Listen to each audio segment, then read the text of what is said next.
Hello and welcome to Youth Today, a safe space where young people get to share their experiences, discuss some issues, and basically give each other some advice. And I'm your host, Michelle Marie Mula. Here in the studio, we have Tanaka and Zikani. Hi, guys. Hello. Hi, everyone. Thank you for being here. Thank you for having us. And our topic is Sabbath keeping. So before we even go deep into it, I'm going to go straight to the Bible, and I'm going to read Exodus 20, verse 8 to 11, basically, which is, remember the Sabbath day by keeping it holy. 6 days shall you labor and do all your work, but the seventh day is a Sabbath to the Lord your God. On it you should do no any work, neither nor your son or your daughter, nor your manservant or maidservant, nor your animal, nor alien within your gates. For in 6 days the Lord made the heavens and the earth and the sea and all that is in them. And he rested on the seventh day. Therefore the Lord blessed the Sabbath day and made it holy. Amen. Yeah, so that's simple. Like the Sabbath day is something that we observe on the daily, isn't it? Yeah. And I'm gonna go with you, Tanaka. You're a doctor. How practical is it to like share it, to like observe the Sabbath? Sorry. I think it's sometimes difficult, especially in the sense where I think coming from being a student, actually, you have so much work to do, you have so much studying to do, and sometimes you need that Sabbath because that's the only day you're free. So you're in class, you're at the hospital from Sunday to Saturday, and sometimes when you are free, that's the Sabbath. And for me, I think I was able to just be able to balance. And I told myself that from Sabbath sunset to like Sabbath, that's Friday sunset, to like Saturday sunset, that's Sabbath, and that's the day that God has set aside for me. And it's so important, even though, you know, we tell each other that it's like a free day. Yeah. That's the one day that we've been given, and it's so important to actually utilize it for the rest that God has given us. That's so true, and it's beautiful in text. Actually, it's quite easy when you are under the roof of your parents. I'm sure you've experienced this, right? Being under the roof of your parents, they force you to adhere to keeping the Sabbath, and they teach you, train you as you're a child. Yeah. That this is what you should do, and this is how you should keep the Sabbath and keep it holy. Yeah. The danger is that it can become a routine as you grow up. Exactly. Yeah. Yeah. So it becomes more of like a habit rather than I know why I'm doing this. I'm keeping the Sabbath because of ABCD. And then that little bridge when you move from like home and then you finally go, whether it's university to living on your own and becoming independent. Like, how was it for you, Zikani?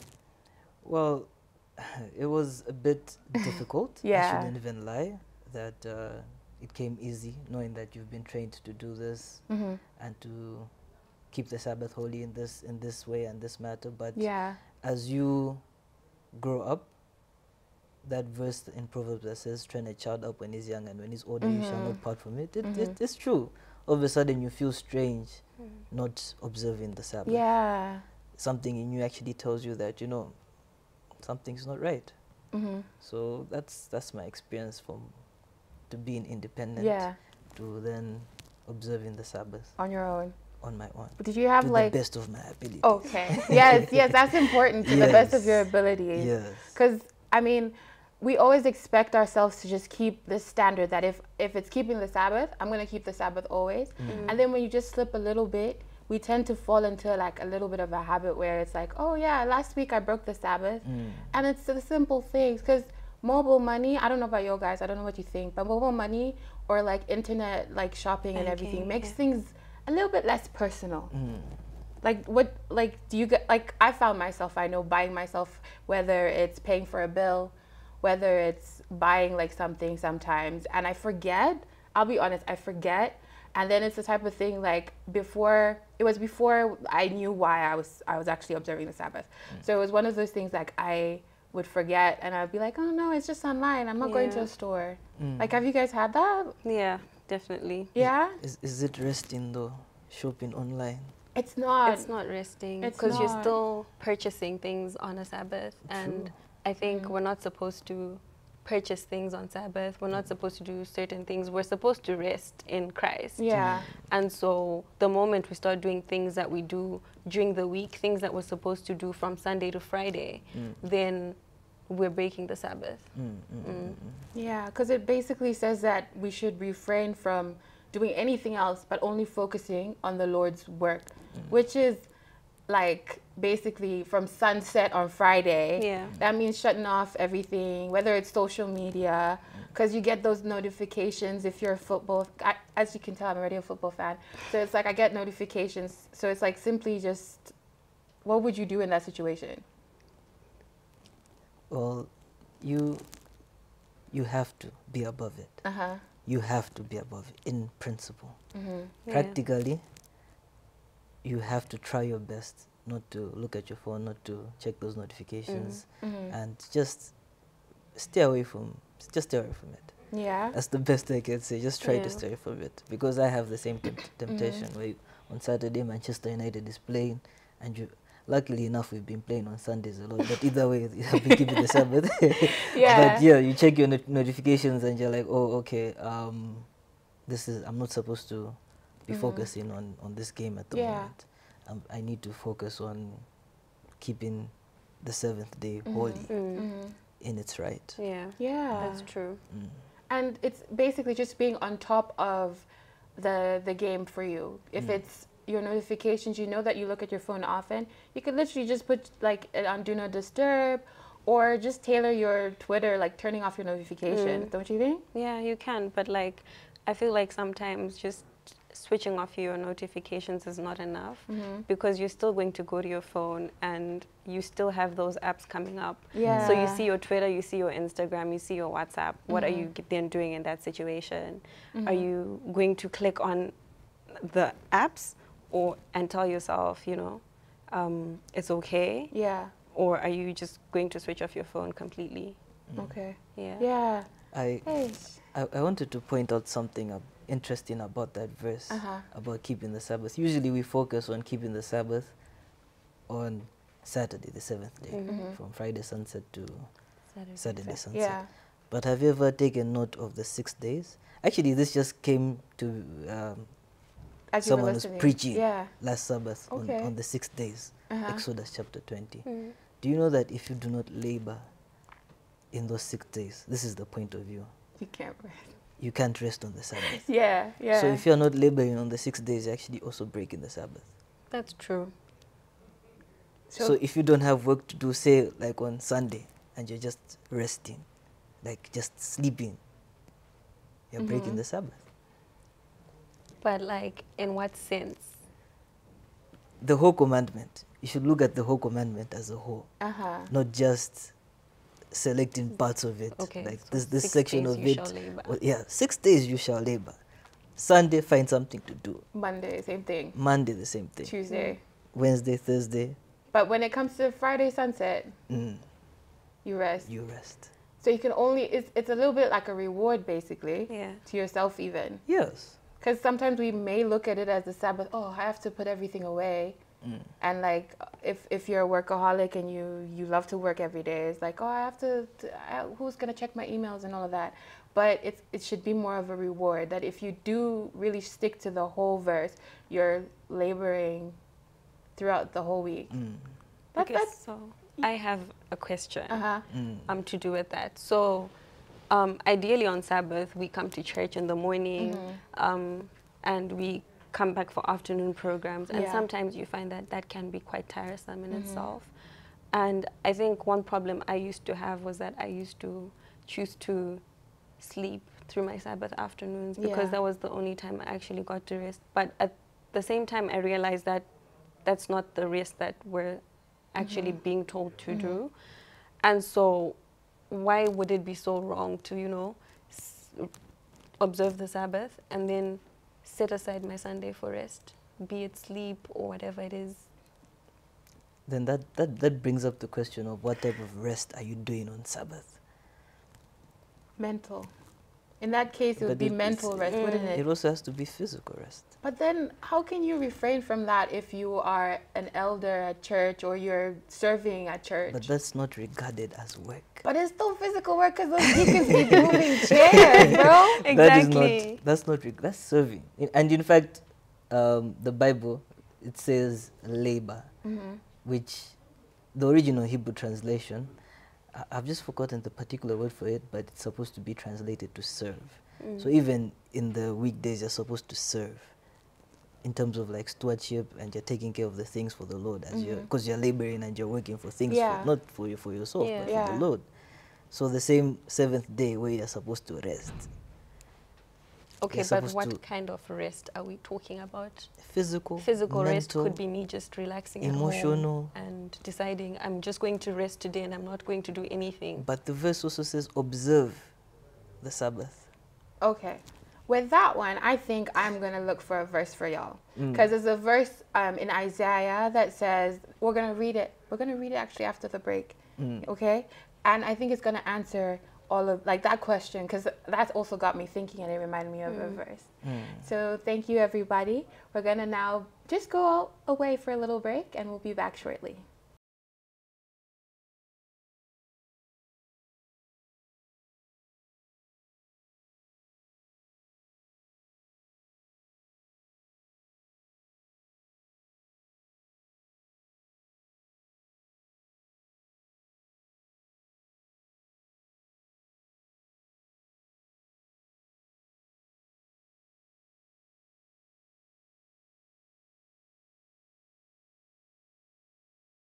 Welcome back.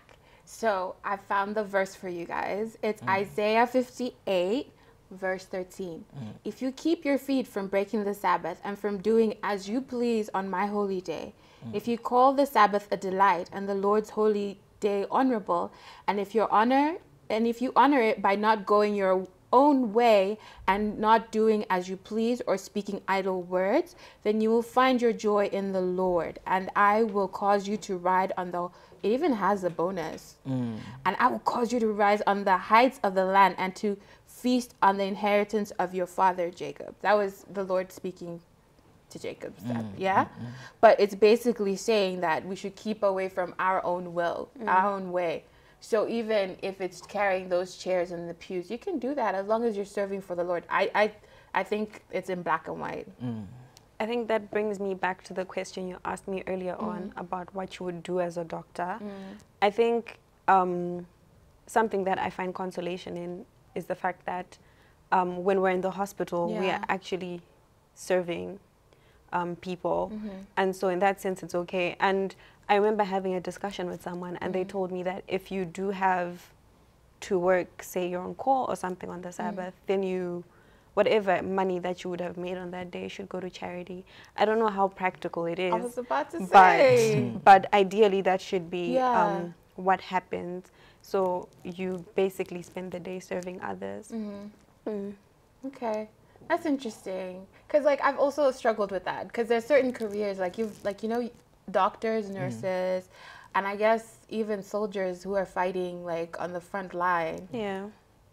I don't know, like how even some businesses, even some businesses like essential businesses, like essential businesses, say lodges, tourism sector, finance sector, even hospitals are businesses if you think about it. But they're serving. Exactly. They're providing a service. But they're saving lives, so that's the way of the Lord, because the Lord gives them the skills and they're able to actually serve others and save lives. Because without them, people would be dead, isn't it? So without the danger of being a Pharisee, how far should you go in observing the Sabbath with the occupation that you occupy, but basically in the terms of work that you do, without being a Pharisee? Because you know how the Pharisees were going about it, where you would even put a handkerchief on there, can't wipe, can't even driving to church would be a sin. I think that we ought to try as much as possible to make sure that we observe the Sabbath, regardless of what occupations we have. And so even with, be it the finance sector or the tourism sector, whatever you do should be able to give glory and honor to God on the Sabbath. And I know that sometimes it's difficult and you have no choice, but you have to try as much as possible to just make sure that you observe the Sabbath. So it's the guidance your friend gave you, so you're doing a business and it provides the service on Sabbath. Should that also go to charity? Or is let's just be thankful that we live in a country that pays you your salary. So unless if you want to calculate, you know, the nitty-gritties and take it out, that's an option. But maybe it's up to you and the Lord, like your relationship with God as well. Because there's certain things that you find yourself doing if you really do have a relationship with God. Because I can give you an example. When I was in uni, I went to an Adventist one, but like still on Sabbath, people would still be breaking the Sabbath. Like people would have parties in their room and everything. And I would go to church and I'd be the weird one. And then like, you know, go into junior year and then all of a sudden you start falling into tune and everybody else is like, you know, having a movie party or whatever. And you're just sitting there. So I'm not really observing. I'm just listening. But and then eventually it's like, oh yeah, I'm going to buy my bundle today. It ran out. It's fine. And then eventually it was just, I caught myself slipping with my relationship with God. And then I started like, you know, being in tune. And you mentioned train up your child in the way of the Lord. But even if it's something new to you, if you have this relationship with God and you're reading his word and you're reading verses like this, you're going to instantly say, oh, I can't do this on Sabbath. Today is the day of the Lord, right? True. Yeah. Do you have creative ways and activities you can actually like that are fun and youthful and are practical, other than just going for a prayer band with, because usually a prayer band has old ladies, you know, when you go there, they're older people, so you might not find your friends. So or you might not find your, you know, your age group. I think that sometimes we can have, like, for example, potlucks, Bible study with our peers, just encouraging each other to go for afternoon programs. And AY for those who are usually younger and, you know, have more time on their hands. But if you're also not done with AY, it would be good to go for AY. I mean, we see it now where we have like a lot of the older generation actually joining AY, you know, and I think that's something that helps to keep you in tune with the Sabbath, helps you to not break the Sabbath. And so I think just having things like potlucks, just fellowship lunches basically on the Sabbath, just so that you spend time together and then you have a Bible study after, would be really helpful, because then you are guaranteed that you're around, you know, your peers, your peers, like-minded people. And you're not breaking the Sabbath. But at the moment, being honest, our age group, it's difficult to find us after morning service. It's difficult to find us in that. That's true. Very difficult.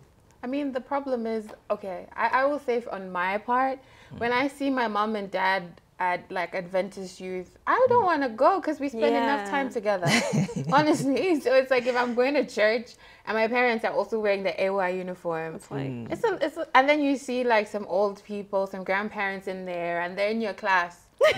Like the discussions are wild, guys. It's definitely not the same. You can't relate, so it actually just makes everything very awkward and less enjoyable as it would have been with your peers. You also can't be free in the way you comment, to say you misinterpret a verse and your parent is looking at you. This is how you think. I haven't trained you well. You know? So it's difficult. Yeah, but we can also use the advantage of, again, we said we should stay off social media, but I'm going to flip it on the other side. Social media can be used to actually meet people who, even if you don't have like-minded people or fellow Sabbath keepers, you can have someone in Romania and you're all the way in Brazil. You guys could have like actual activities that have been timed out, and where maybe you can have a prayer session. Or there are even some groups that you don't even know the people who are on them, and they host some prayer rooms on Zoom, and you will always find someone praying. Or worship, or sermons as well. I like that you specified Zoom, because there are other social media platforms that wouldn't allow you, with the temptations that are on that platform, wouldn't allow you to engage in those activities on Sabbath. That's true. Yeah. Yeah, so like I think even with social media, for example, Facebook, there's some churches or conferences that I've actually come across that tend to stream live sessions of like the service on Facebook. Yeah. And so if you're going to utilize social media, I guess it should be for situations like those where maybe you're not in a position to go to church physically, but you're able to connect your phone. You can watch those, and sometimes you even have, you know, afternoon programs as well, Sabbath school, divine service, and you tend to watch those on Facebook and things like that. And it's okay if you're going to be using the platform to minister to others on the Sabbath, but I think that if you're not going to use it for those things on the Sabbath, then we should try as much as possible to not. Yeah. And just another added thing, it kind of links to what Zakani said. Those 6 days, I'm going to take this as an IT professional. That algorithm, all of these platforms have algorithms. Yes. So if you're searching up things that are unholy on Monday through Friday, you can't expect it when it comes to the Sabbath hours. Those things will go away. Because it's learning as you're using it. So if you are like, you know, representing Jesus online already, you're sharing a verse, on Sabbath, I don't see why those other things shouldn't come, because you can literally block certain things from coming. And then you have a particular platform where, you know, at least if you're switching to Twitter, this will be the one where I'm updated with the news and stuff. But if I'm using Facebook to pretty much worship and glorify God, on Sabbath, you're going to get those pictures from, like, you know, Aunt Susan and wherever she is. She's posting her Sabbath friendly or whatever. Or you get your friends there and then they update you, oh, yeah, these are the pictures we took on Sabbath. So you can also use social media as a nice flagship. But you kind of need to do it also during the week, because it's those 6 days. Those 6 days are important. Those 6 days are very important. That's why they're in that commandment there. And in fact, you're actually supposed to start preparing for the Sabbath on the first day of the week. So from Sunday, that's where you start your Sabbath preparations. We shouldn't always have to wait for Friday afternoon, because usually, you know, Friday afternoon is the time where you're rushing to make sure you've cooked 5 o'clock before the sun sets. Exactly, you've prepared your Sabbath meal, you've ironed your clothes and made sure that everything is ready. So starting from Sunday, you need to make sure that your outfit for next Sabbath is, you know, it's sorted. You know what meals you're going to have on Sabbath. You know how you're getting to church. If you're driving, make sure you fuel your car before. You know, things like that. I have 2 points. The first one being that those 6 days, if you notice that if you're working during those 6 days, you don't really have time for social media and the like, so you can minimize that and it can help you as you're going to the Sabbath. The second point was actually a question.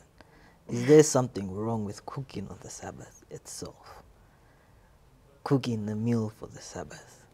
That one is a debatable point, I'll be honest, because I think it goes back to the whole labor part. Because if you're going to cook a tedious meal that's going to take you away from doing the Lord's work, then probably. But again, I don't have all the answers, because now we have microwaves and stuff. So if you've cooked the night before, things are already laid out and you just have to quickly just put it together. That, I guess that would be okay, because it's not breaking the Sabbath. But in the country that we live in, say after Cyclone Freddy, blackouts are there for 5 days and you can't keep things in the fridge, and you know this for a fact. And the only day to eat is Bro, just make a sandwich. Just make a sandwich. Just make a sandwich. Something easy, really quickly. But at the end of the day, the whole point of the Sabbath day is to keep the Lord's, you know, the Lord's will, and to follow Him and take delight in the day and enjoy and catch up with those friends that you haven't seen all week. It should be something that you look forward to. And before we go, do you guys have anything that you feel you've missed out on because of the Sabbath? Like, have you gained or lost more? I think that for me personally, there's a lot that happens on the Sabbath that I can't attend, be it, you know, birthday parties, birthday lunches, people just wanting to maybe, you know, meet up on a Sabbath, and because it's a Sabbath, I can't exactly make it. weddings and, you know, all those things. So I've definitely missed out on those, but I don't think that I would say I've necessarily lost. Because I believe that those who actually understand would understand, and it would be okay. Obviously, you know, life, and sometimes in life you have people who would not necessarily understand and take it personally. But yeah, I don't think I'd say I've lost. Like, I think I've actually gained. That I think that just being able to observe and be guided in that manner has definitely strengthened my relationship with the Lord. Oh, that's beautiful. Yeah. Yes, Ikari, and you? From a business person's perspective, there are times where people want to require your services on Sabbath. And it's also recently, thankful to my fiancé, Congratulations again. that actually advised me there was an opportunity that came that we had to release a car on Sabbath. But she was like, no, you know, another business will come and it's okay. And I took that advice to heart, and you find that you gain more, and something else did come, something better that doesn't require you to work on the Sabbath. So the Lord always pulls through. Always. So if you follow his commandments, as he says in Isaiah, he will always give you the riches according to your Father who is in heaven. All right, that's beautiful. Thank you so much, guys, for coming and discussing the Sabbath keeping. That was a very heavy topic, I know. Not but enough thank time. you. Thank you so much, guys. All right, thank you for watching today's episode, and we'll catch you next time.